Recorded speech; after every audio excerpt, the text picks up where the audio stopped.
Top of the morning, Dan and Amy. More vacuous, the entertainment industry or social media. They are so celebratory that Trump is gone, right? Yeah. Both spaces. Then why do we get stories like this in the Sun? Incredible pictures of shark that looks like Donald Trump spark social media frenzy. What? Pictures of some 9-foot shark off the coast of Jupiter, Florida, had social media all up in a lather saying it looked like Trump, and then it looks like Trump eating a Big Mac, and so on and so forth. You just can't quit Trump, can you? I can't quit you, man. You hate him, but you can't put him out of your life. It's such an interesting relationship between the leftist press corps, entertainment industry, social media trolls, and President Trump. But I suppose the question is, considering the left are advocates essentially of the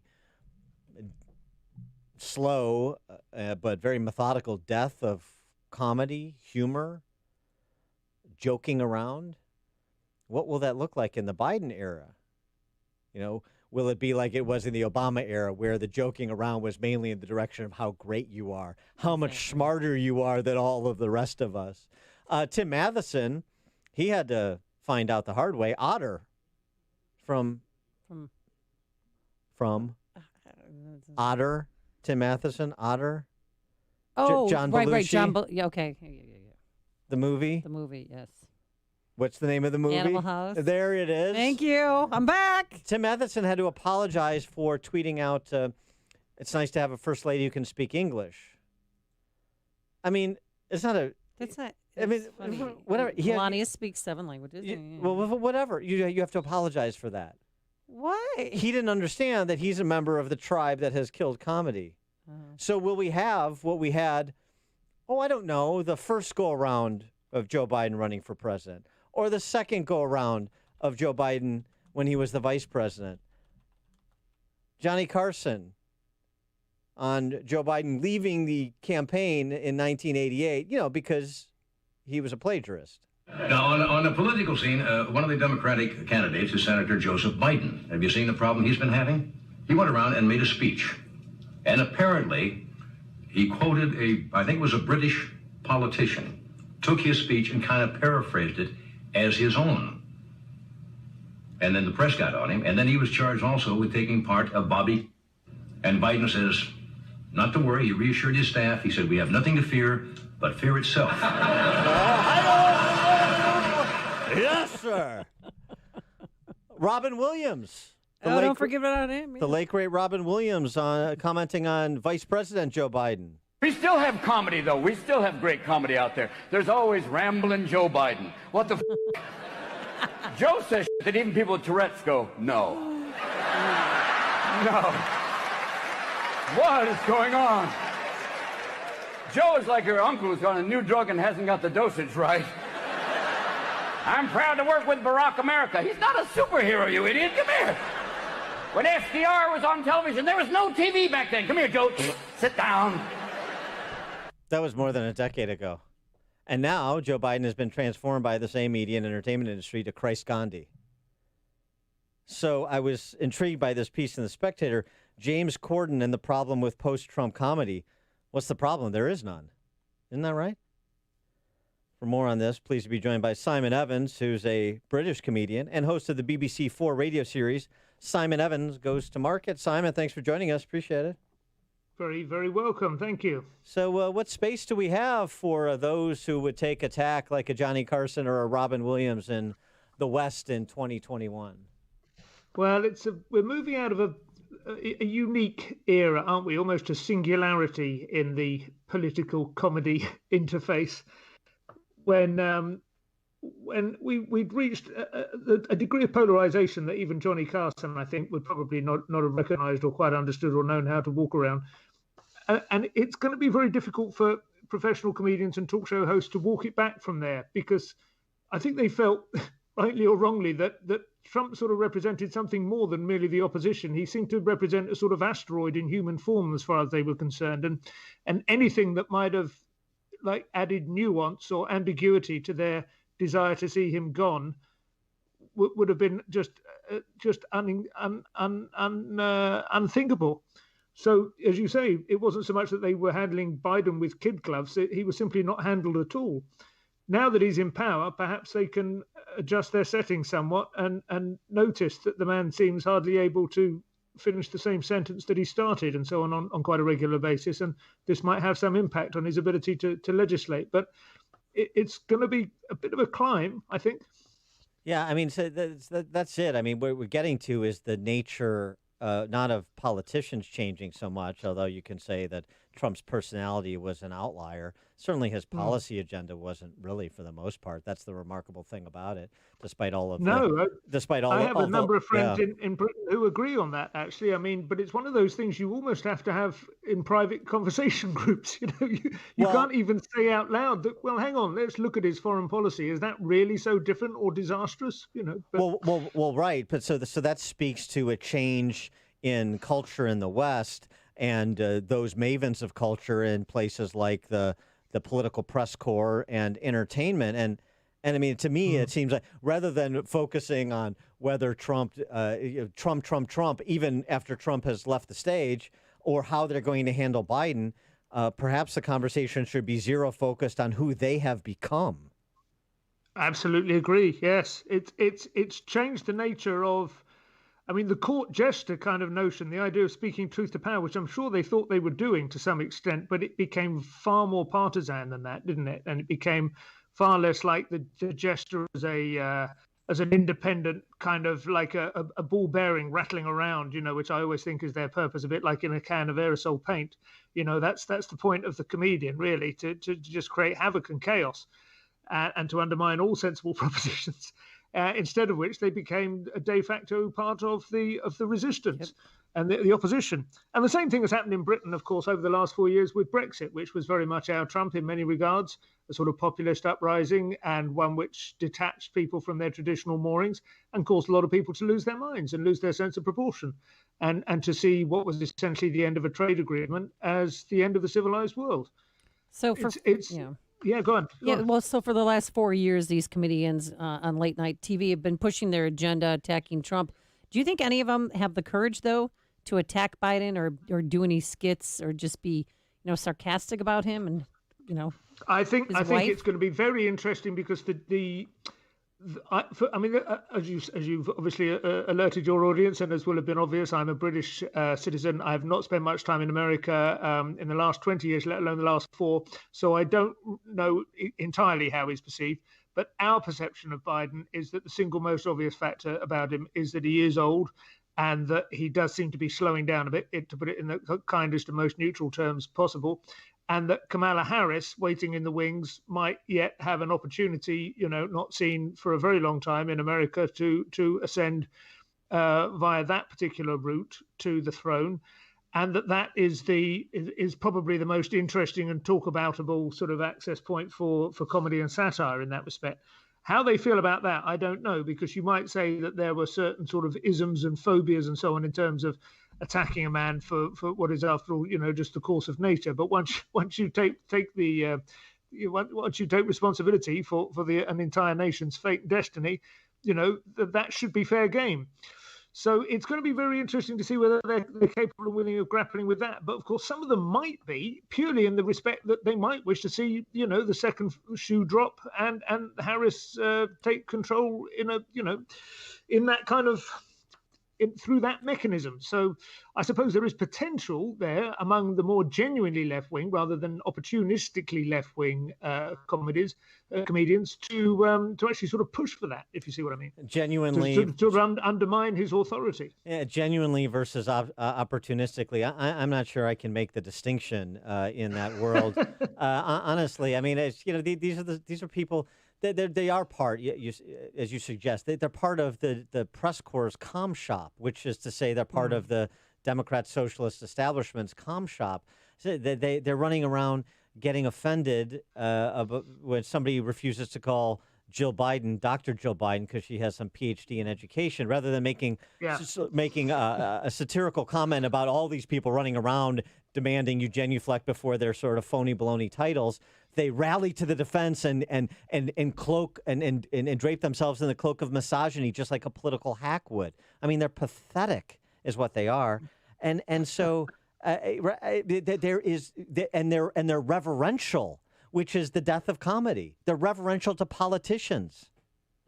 Yeah, absolutely true. I mean, this is the flip side, I suppose, isn't it, of the identity politics, or is it the flip side, or is it just the front-facing side of identity politics, that it has, it creates an inverse hierarchy, which is, as you say, anathema to the whole point of satire. Yes, ideally in satire, you should comfort the afflicted and afflict the comfortable, but nevertheless, every target has to be a fair target, and a handful of people still recognize that. And Ricky Gervais still gets headlines when he does his Golden Globes Awards, and there are no sacred cows when he's around. But right. But very, very few comedians are still maintaining that degree of, we have our license, we have our iron dome, if you like. We should be able to say what we like about who we like. But as you correctly say, there are certain people who have an escalating hierarchy, an intersectional hierarchy, if you like, of invulnerability.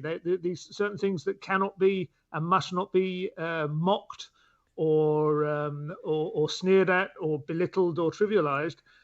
And as you say, I mean, the Dr. Biden thing is extraordinary. I know a few people who have doctorates in non-medical degrees, and I don't know anyone who demands in any circumstances that they be called doctor. I mean, I think, in fact, to be honest, in most situations, unless you're actually giving medical advice, even medical doctors don't demand it. Yeah, it can slow up a dinner party, certainly. Let me ask you a question just about how comedy has evolved and whether you think this has been impactful. These comedians who start to take themselves seriously, like most of them who are, and Hollywood celebrities, most of them are ill-educated. They couldn't plot a supply and demand curve on a chart, but they're going to weigh in on all matters geopolitical. The Daily Show with Jon Stewart. That last week tonight now on HBO with John Oliver, where they try to tackle some like real issues and political issues, or Colbert as he transitioned from the Colbert Show to the Late Show. They consider themselves like I don't know, Walter Cronkite with a sense of humor. Tom Brokaw with with more pithiness. They think they're actually like serious people and serious news people and serious policy people, but they're also hilarious. And I wonder how that has impacted comedy. Well, I will just say I enjoyed, from what I've seen of it, I have enjoyed certainly of Jon Stewart. I thought he was, a very skilled and smooth and accomplished operator on that TV show, and also some of the books he wrote were very funny as well. As a format, as a notion, the idea that an intelligent and urbane presence, is entitled to front a show that is well researched and so on, it doesn't necessarily preclude them the fact that they're supposed to be a comedian as well, or haven't actually got a PhD in economics. I'm willing to listen to and watch those shows, but it is definitely a dangerous lure. It can create a kind of a higher esteem, a higher level of authority and status, which we are all, as human beings, we love status. There's nothing that motivates us more than status. Man, woman, across races, across all kind of cultures, status is desirable, and nothing raises your status like being put behind a desk in an Armani suit with like a team of 30 writers to equip you with the sharp comebacks and the zingers, Whereas when you're a comedian, like the traditional jobbing comedian, you're living on your wits, you're generally sleeping in your car, you're jobbing up and down the country and clocking up motorway miles, and you're in a rumpled shirt, and you get on stage and there's a drunk in the front row who's fallen asleep and been sick in his own lap, and you've got to deal with that kind of shit. It's a very, very different proposition to the kind of ultra smooth, as you say, the John Oliver, Jon Stewart kind of proposition. And it is enormously tempting. And I think also, as we say with everything nowadays, social media has also had an effect, insofar as it means that in between live shows where you demonstrate your chops in front of a live audience over a 20-minute sprint, you are also capable of amassing millions of followers, where people hang on your every word and expect to hear what you have to think about, children in cages at borders and things. These are things that you can immediately get thousands of retweets for creating a pithy comment about. And that in itself stokes the Messiah complex. You start to think you're not just an entertainer, you're somebody who has a message, you're somebody who can deliver their people. And that is a very dangerous mindset to develop. Yeah, no, I think that's a good description of it. And it's not to say that there's nobody, I don't want to overstate the case either, because there's no need to overstate the case. I mean, you have people out there like Chappelle who will go right after his audience and go after the sacred cows. Bill Burr, I think, is a lesser but another example of that. So it's out there. It's interesting. Those two are always the two that get named. I suspect that whoever's third is probably not in the same league. Well, I don't, I mean, Anthony Jeselnik comes to mind, but for sort of different reasons, not so political. But right. But I mean, from the days of yore, you think Lenny Bruce, you think George Carlin. And I just don't see a lot of comedians willing to plod that path. No, it's very true. I mean, it's funny. Carlin, I've sort of grown into as I've got older. When I was younger, I didn't think he was that funny. I could see he was compelling and he was making some interesting points about the structure of society and, the nature of real power and so on. But it rarely seemed to sort of trigger a real belly laugh. It felt, especially as he got older, that he was doing something and it wasn't quite stand-up. It was a totally valid thing for him to be doing, but it wasn't really funny to me. Now I sort of feel I'm increasingly more impressed and more in awe of him and feel we need more of that kind of person. That's because you're getting to be a crusty old man like me and everybody else who enjoys Carlin. Yeah, that's right. That's right. It's true though, isn't it? Simon Evans. I don't know. I'm sorry, Simon, we're up against it, but Simon Evans, British comedian, host of the BBC4 radio series Simon Evans Goes to Market. Simon, thanks so much for joining us. Appreciate it. Absolute pleasure. Thanks for having me. Take care. Thank you. And he joined us on our turnkey.pro answer line. There's only one radio show in Chicago talking about today's biggest stories and telling you what they really mean. That show is this one, Chicago's Morning Answer on AM 560, The Answer.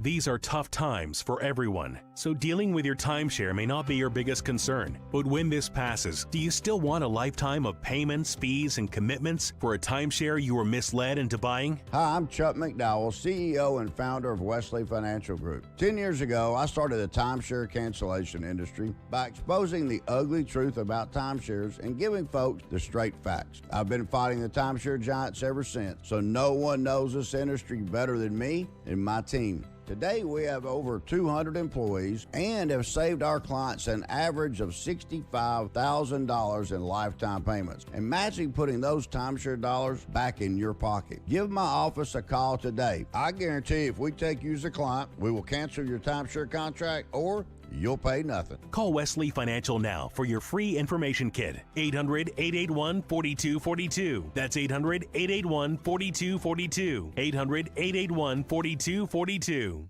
Hey, for years you've heard the familiar name of Turnkey IT. They've told their story about successfully providing IT solutions for hundreds of Chicagoland businesses, many of which are supporters of AM 560. That's so important right now. And now Turnkey turns a new chapter in their business, Turnkey Consulting. Turnkey Consulting came out of the need for so many small businesses looking for help to grow their business beyond just networking systems. Turnkey's team of consulting experts have decades of real world experience in both corporate and small businesses. They know how to make an immediate impact to drive your company forward, no matter the size or industry. So get started today with Turnkey's Opportunity Scorecard, which provides a thorough analysis